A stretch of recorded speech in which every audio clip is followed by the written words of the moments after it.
But we did a little bit of a case study and specifically looked in California, and this is all readily accessible data. So in case you don't know, their federal unemployment benefits, their extra benefits that are given $300 a week through September. I think September 16th is the cutoff for the date. Before it was $500 a week. So it's actually lower now than it was during the beginning of the pandemic. So the theory is that these benefits, the federal benefits on top of the state benefits, are an incentive for people to stay home and not go and work. And if you look at some of the data, it makes sense. So ZipRecruiter went out and they did a study and they looked in California specifically of what the California state benefit was, $750 a week plus the federal. It equated to $19 an hour through September 6th. Now, it's important to note that this figure will go down after September 6th to $11 an hour. So the incentive won't be there at long. But for right now, we're looking at a $19 an hour to basically sit at home and be on unemployment. I don't think they've got any work search requirements in California right now either. Now, from Indeed's got a handy little calculator tool. I would encourage everyone who's looking to compare their wages in a state or a given metro area to use it. But I went and looked at the average wage for a security guard in the state of California, $15.98. So we do have an economic advantage. There's an economic incentive to be on unemployment. You make or have made more money being on unemployment benefits in the state of California than you would have been working for someone else. Now, that theory, that makes sense to me. It makes sense to everyone else and every economist in the world. Why would you want to go to work if you can sit at home and make more money than you could at your job? But the data and the studies point a little bit differently.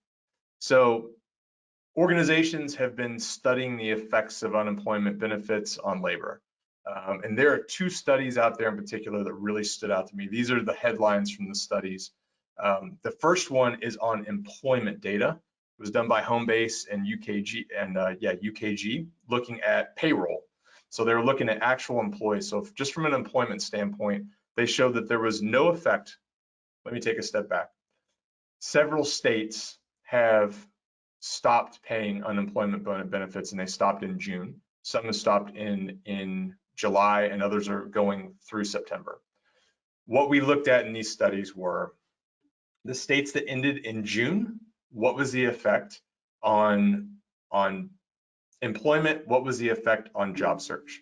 So the theory being is if you took away those $300 extra dollars a week, more people should be employed and looking for a job because that incentive to stay home is gone. That's the theory. So that is what everyone has been testing right now. The first study by Homebase and UKG looked at payroll data, and they saw that there was no increase in the states that pulled back the federal unemployment benefits early. That was their data. Indeed teamed up and did their own analysis. These were both reported in CNBC. And they actually showed that in some of the states that pulled back, they had a 4% decrease in job search activities. So these are people going out and looking for jobs. It's a little counterintuitive. So if they can make, they're losing money from federal benefits, but people are not looking for jobs right now, or we're not seeing the increase that we thought we would.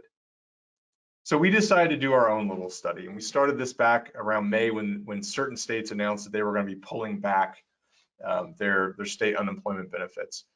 We looked at it and said, you know, what can we measure? How can we measure this? And the easiest metric that we had were applications. So people are applying for jobs. We can do a control group, which is what we did with California, New York, New Jersey, Massachusetts, Illinois, and Kentucky. Called that our control group. Those states are keeping the benefits through September 6th. And we said, all right, what states are ending them the soonest in June? Alabama, Florida, Georgia, Missouri, Ohio, and South Carolina, and Texas all ended in June. And what we saw was a very, very similar trend. Everyone bottomed out in April. Applications, these are for all industries, by the way. I'm looking at all industries right now. Everyone's applications bottomed out in April.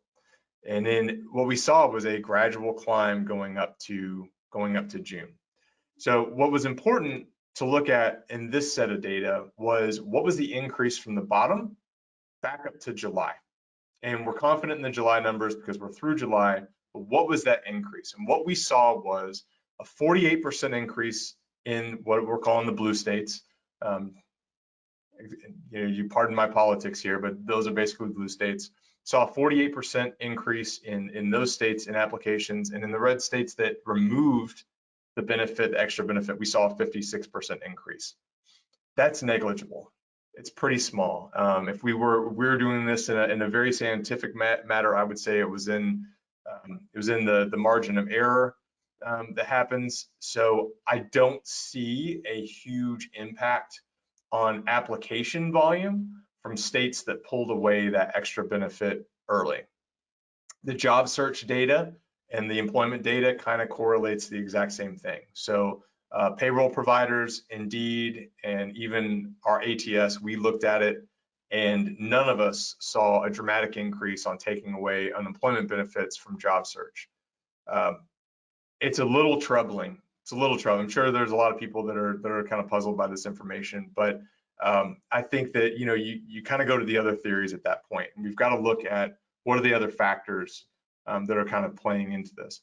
It's also worth saying too that this data is only from a benefit being pulled away in June, and we're looking at it through July. We're looking at 60 days worth of data. Once we come back and we look at 6 months, a year, 2 years, it could look dramatically different, and we may see something different. All we know is that right now, if your state is pulling back the benefit this month or next month, I would not expect a huge change in the amount of applicant volume that you're going to have coming through. We just haven't seen it. Now, seasonality may play into that. There may be other factors that come into it. But right now, I wouldn't expect to see a huge bump based on unemployment pullback.